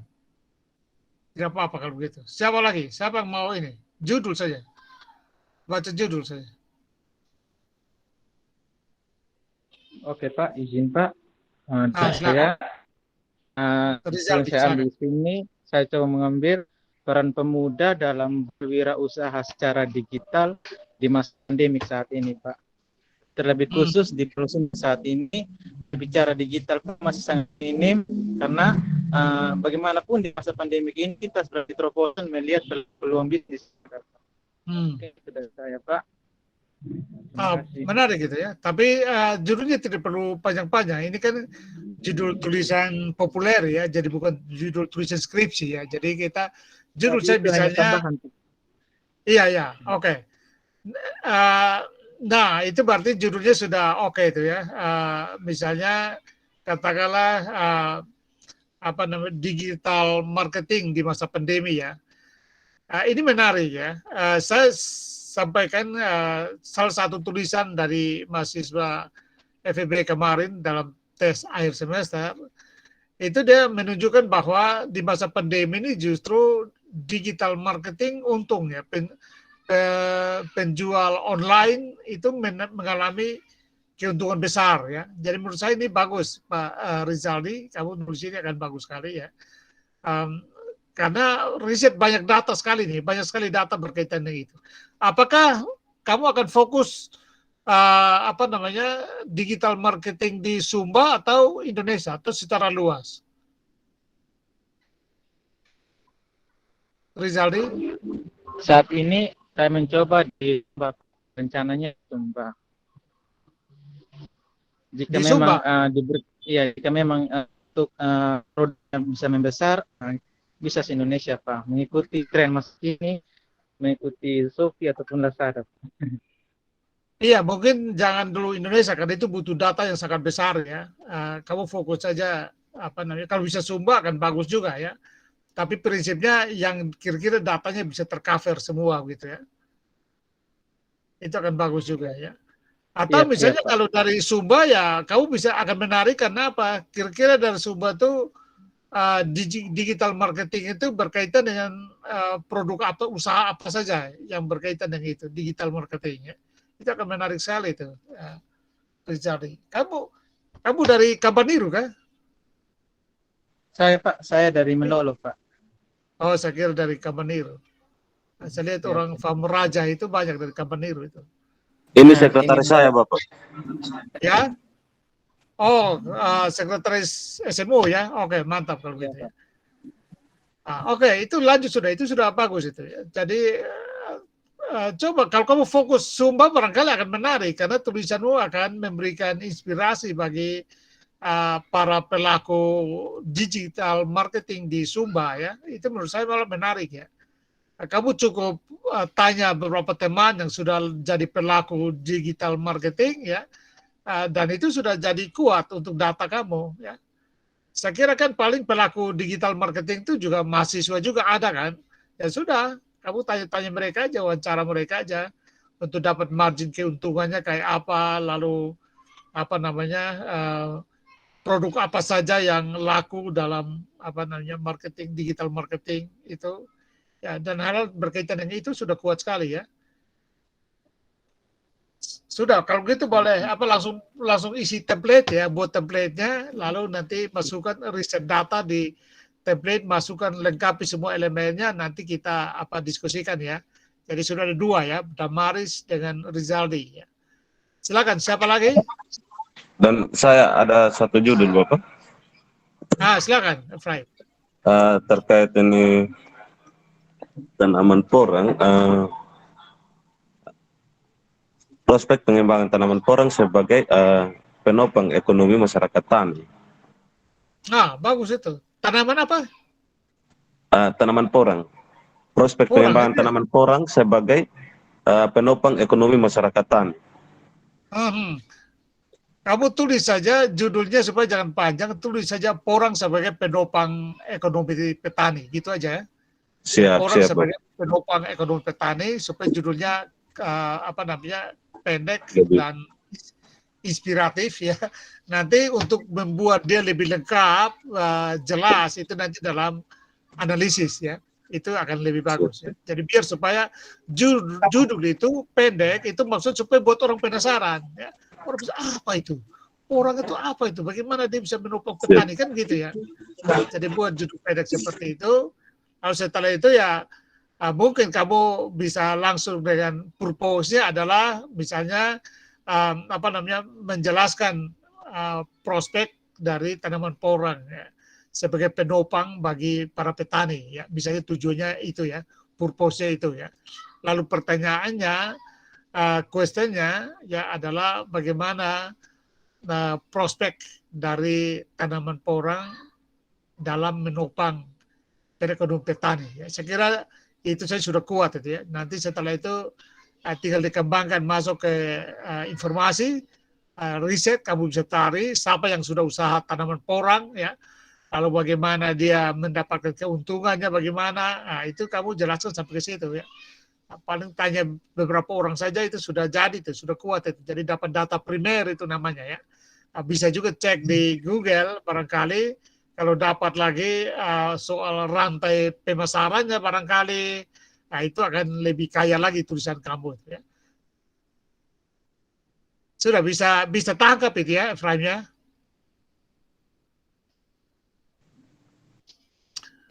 Oke, berarti sudah ada paling tidak 3 template yang bisa ya. Nanti saya tinggal tunggu kabar kalian kapan selesai. Lalu jangan begini, belajar itu jangan malu ya. Salah itu biasa ya. Salah itu biasa dan memang harus salah ya. Orang yang belajar sukses belajar itu biasanya memang harus salah. Karena dari salah itulah lalu kita bisa memperbaiki diri ya. Kalau orang yang tidak mau salah itu berarti orang yang tidak mau belajar ya. Kalau mau tidak salah itu ya bagus, duduk manis, tidak boleh buat apa-apa, jangan ngomong apa-apa, ya. Itu pasti tidak akan salah kan. Tapi kan berarti tidak akan bikin apa-apa kan gitu ya. Jadi orang berbuat salah itu ya jangan tahu dia, karena mungkin dia banyak berbuat ya. Jadi dari banyak berbuatnya itu tentu ada yang salah, ada yang benar, itu wajar, manusiawi ya. Jadi apapun yang sudah kalian kerjakan, walaupun baru satu langkah ya, jangan malu-malu untuk mempresentasikan, menyampaikannya ya, supaya bisa dapat masukan. Ya. Kalau diam-diam saja tidak dapat masukan, ya tidak akan maju-maju ya, begitu ya. Jadi saya ingin nantang kalian untuk pertama berani dulu ya, berani. Ya. Jangan takut salah. Ya. Salah itu biasa dalam belajar. Jangan takut malu ya. Kalau orang ejek kalian karena kalian salah, itu santai aja, itu bisa kepala sakit ya. Biar dia ejek sampai dia punya kepala putus di situ, tidak usah pusing dengan dia. Yang penting adalah punya tekad sendiri untuk kita maju ya. Nah, begitu ya. Saya pikir silakan Arianse, silakan Arianse. Ya Pak, ini judulnya saya itu maraknya pergaulan bebas akibat kurangnya edukasi. Bagus itu ya. Oke, kamu buat saja judulnya maraknya pergaulan bebas, itu aja ya. Soal akibat kurang edukasi itu kan dianalisis kan, artinya itu kan kesimpulan ya kan, bahwa kurangnya pergaulan bebas itu disebabkan oleh apa, nanti you cari data, lengkapi. Kalau ternyata betul data menunjukkan bahwa akibat dari kurang edukasi, ya itu baru sampaikan ya. Kalau sekarang kamu jangan simpulkan dulu ya, seolah-olah kamu belum teliti kok sudah langsung simpulkan bahwa itu akibatnya adalah karena kurang edukasi. Nah itu berarti kita sudah mendahului kesimpulan ya. Jadi itu nanti kalau kumpul data dan ternyata data mendukung bahwa betul kurang edukasi, itu baru kamu simpulkan begitu. Tapi bisa saja waktu kamu kumpul data ternyata masalahnya bukan di situ, masalahnya lain. Nah, jadi seorang yang intelektual itu dia harus jujur terhadap data ya. Kita semua harus takluk terhadap data ya. Kalaupun kita berharap yang sebenarnya begini, tapi ketika kita mencari data dan ketemunya ternyata lain, ya kita harus takluk pada data. Tidak boleh manipulasi data atau tidak boleh memaksakan kebenaran kita dan menaklukkan data ya, tidak boleh begitu ya. Jadi judulnya begitu saja Ariance ya. Pergaulan bebas ya. Pergaulan bebas, Pak. Nah, gitu aja. Judulnya cuma begitu saja. Kemudian nanti mungkin purpose-nya barangkali itu menjelaskan pergaulan bebas dan dampaknya, misalnya kayak gitu ya, atau pergaulan bebas dan penyebabnya, misalnya seperti itu. Ya. Lalu kalau begitu maka kalau misalnya kamu buat purpose-nya adalah menjelaskan tentang pergaulan bebas dan dampaknya, maka tentu pertanyaannya atau question-nya adalah bagaimana dampak dari pergaulan bebas, kan gitu ya. Tapi kalau misalnya kamu ingin menjelaskan pada penyebabnya, question-nya adalah bagaimana penyebab, apa saja penyebab dari pergaulan bebas ya. Begitu ya, Ariance, kamu masukkan dalam template ya. Oke, sudah 4 orang, lumayan. Siapa lagi? Terakhir. Silakan. Ya, dari saya, judulnya saya Pak, perlindungan hukum terhadap korban human trafficking di Sumba Timur dalam perspektif hak asasi manusia, Pak. Nah, sudah. Jadi itu tidak usah panjang-panjang. Kamu buat judul saja, buat saja judul human trafficking dan HAM, gitu aja ya. Judulnya gitu aja. Human trafficking dan HAM. Ya, judulnya cuma begitu saja. Nanti kamu kembangkan ya, masuk ke dalam template. Saya kira menarik karena kan NTT dan jadi pusat NTT jadi pusat human trafficking juga ya, termasuk Sumba kan. Jadi bagus itu ya. Kamu buat judul menarik itu ya, human trafficking dan HAM ya. Jadi berarti kan dari situ kamu sudah membahas masalah itu dari perspektif HAM, hak asasi manusia ya, human rights ya. Jadi itu sudah bagus itu ya. Itu saya kira judul yang sangat kuat sekali ya. Itu masukkan ke template. Saya kira pasti akan kalau dia jadi tulisan, saya kira tulisan yang menarik karena banyak orang yang tahu bahwa human trafficking di NTT cukup tinggi ya, dan kamu bisa membahasnya dari perspektif HAM ya, sebuah masalah yang terjadi di level lokal tetapi bisa dibahas dari perspektif kemanusiaan umum atau hak asasi manusia ya. Kamu fakultas hukum kah? Iya, ada masuk jurusan hukum, Pak.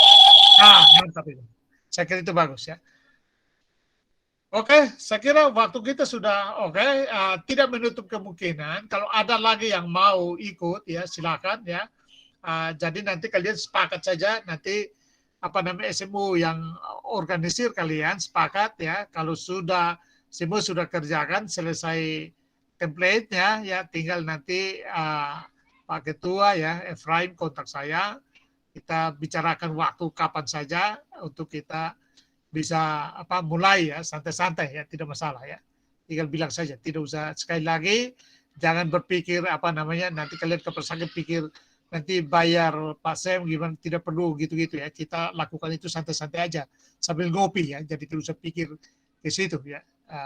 Itu memang untuk pembelajaran. Karena saya ingin kalian betul jadi tulisan kalian jadi ya, saya ingin memastikan bahwa kalian bisa membuat tulisan karena saya yakin kalian bisa sebenarnya, hanya banyak yang masih malu-malu, kurang berani ya.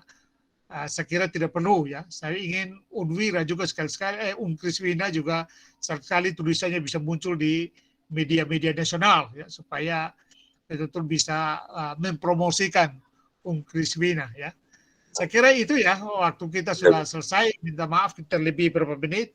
saya kembalikan ke ke panitia atau ke SMO. Silakan.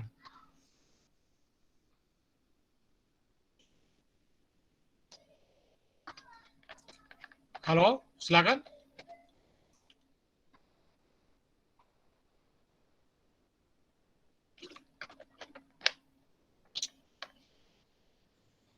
Oke, terima kasih Pak atas waktunya hari ini. Terima kasih juga buat teman-teman yang sudah mengikuti pelatihan ini dari awal hingga pada akhirnya. Untuk menutupi semua rangkaian kegiatan kita pada sore hari ini, sebelum kita menutupi semua rangkaian kegiatan kita pada sore hari ini, kita foto bersama. Semua teman-teman harap aktifkan kamera.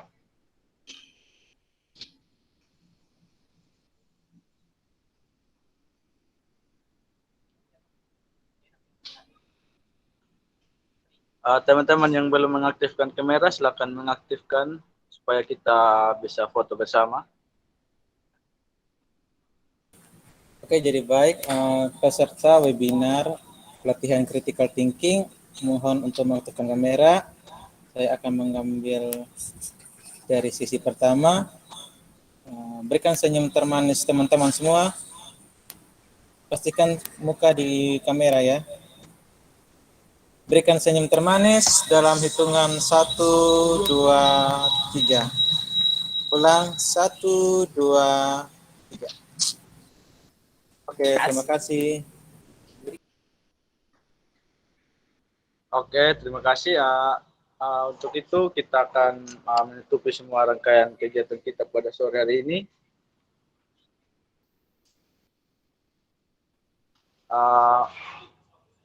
Untuk itu, sebelum kita menutup rangkaian kegiatan kita pada hari ini, saya akan berikan kesempatan sedikit untuk Pak Ketua, Pak Presma. Untuk kesempatan saya silakan. Oke, terima kasih Adi MC, panitia penyelenggara. Pertama-tama saya ucapkan terima kasih kepada Bapak narasumber hebat kita saat ini, dan juga saya ucapkan terima kasih kepada teman-teman panitia serta peserta yang sudah berpartisipasi dalam kegiatan kedua hari ini.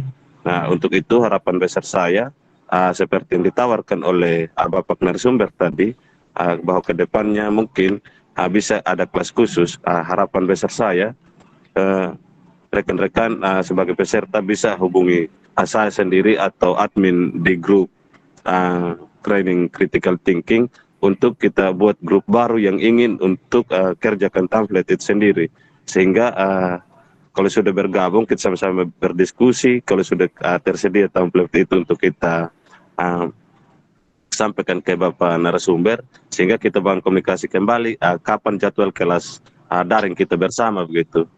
Nah, itu harapan besar saya. Macam tadi adik-adik juga yang sempat chat dengan saya, harapan saya pula nanti saya akan masukkan di grup khusus kelas yang berkelanjutan untuk kita sama-sama belajar. Nah, mungkin ini yang saya dapat sampaikan, karena saat ini kita melakukan kesalahan di masa muda, karena kalau kita bersalah di masa tua adalah suatu hal yang konyol begitu. Jadi masih punya waktu untuk kita memperbaiki suatu kekeliruan yang terjadi saat ini. Itu mungkin. Terima kasih ADMC, saya kembalikan. Salam. Selamat sore untuk kita sekalian.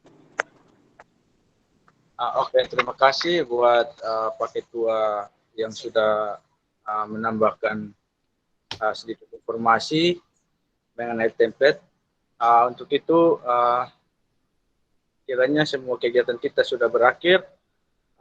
Saya ajak teman-teman semua untuk menghadap Tuhan dalam doa. Kita berdoa. Selamat sore ya Bapak, selamat sore ya Roh Kudus. Terima kasih ya Bapak, karena Engkau sudah menjaga kami dari awal, pertengahan hingga pada akhir kegiatan pelatihan kami pada sore hari ini. Ya Bapak, pada sore hari ini Bapak, kami anak-anak mengucapkan limpah terima kasih kehadapan hadirat-Mu ya Tuhan. karena Engkau sudah membimbing kami, dan kami minta ya Tuhan curahkan Roh Kudus-Mu agar apa yang kami dapatkan tadi ya Tuhan, agar bisa menjadi pedoman dalam kehidupan kami hari lepas hari ya Tuhan. Ya Tuhan, tak lupa juga berdoa buat Bapak Sam yang sudah menyampaikan materi.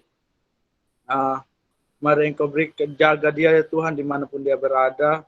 Mari Engkau curahkan Roh Kudus-Mu agar selalu menjaga, melindungi beliau serta keluarganya ya Tuhan,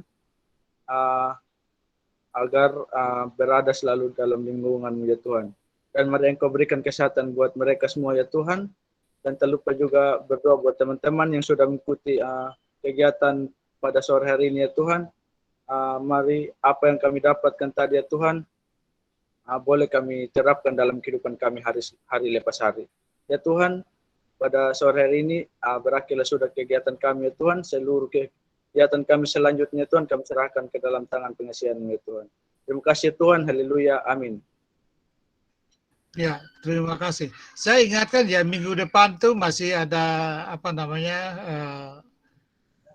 metode Sokratik dan metode bertanya ya. Jadi materi itu memang akan mengajari kalian bagaimana cara bertanya, bagaimana cara membuat diskusi atau webinar yang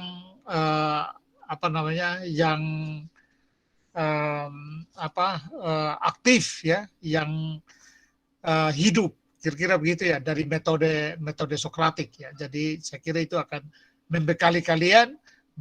Mudah-mudahan juga nanti kalau ada kelas kuliah ya, kelas offline, barangkali kalian sudah tahu cara mengajukan pertanyaan yang baik ya. Atau ada diskusi kelompok atau seminar, itu kalian sudah menguasai teknik-teknik bertanya dan teknik berdiskusi ya. Itu untuk minggu depan nanti Pak Riki yang bawa ya. Terima kasih untuk perhatiannya dan saya kembalikan. Sampai jumpa. Tuhan berkati semua ya. Hormat. Terima kasih senior. Terima Ya, kasih terima Pak. kasih.